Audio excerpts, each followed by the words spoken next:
So to complete the square, I'm going to factorise the -2 from the first two terms and then complete the square on what I've got, which means halving the 6, which is 3. So I get -2x plus 3 all squared. 3 squared is 9, multiplied by -2 is -18, which means I need to add 18 because I didn't have anything to begin with.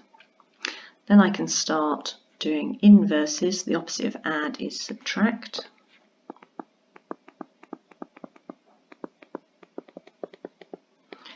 Opposite of multiply is divide.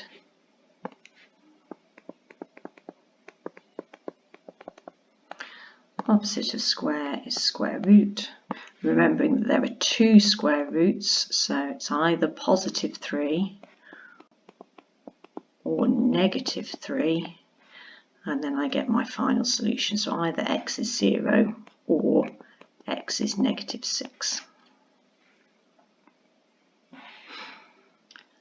For the quadratic formula, a is the coefficient of the squared term, b is the coefficient of the s term, and c is the constant at the end.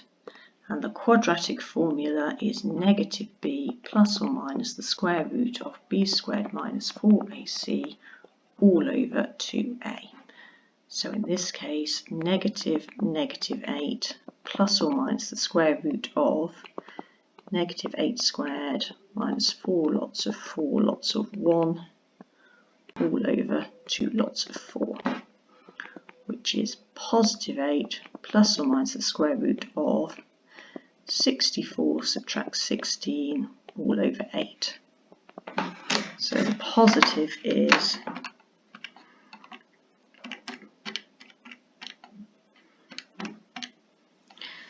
2 plus √3 over 2, which is 1.87, or the negative is to subtract √3 over 2,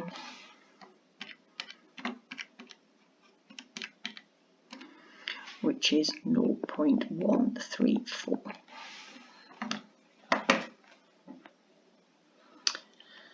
Total surface area, well, the surface area of a full sphere is 4πr², but I've only got half of this, and then I've got the circle on the bottom, which is also a πr².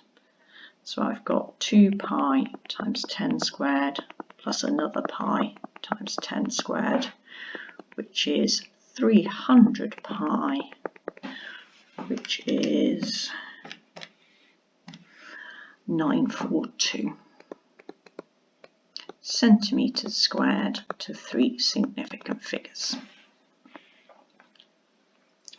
The volume of a cone is 1/3 πr²h, and the volume of the cylinder is πr²h. So I've got 1/3 π multiplied by 2 squared multiplied by 9 plus π multiplied by 2 squared multiplied by 8, which is 12 plus 32, 44π, which is 138 millimeters cubed to 3 significant figures.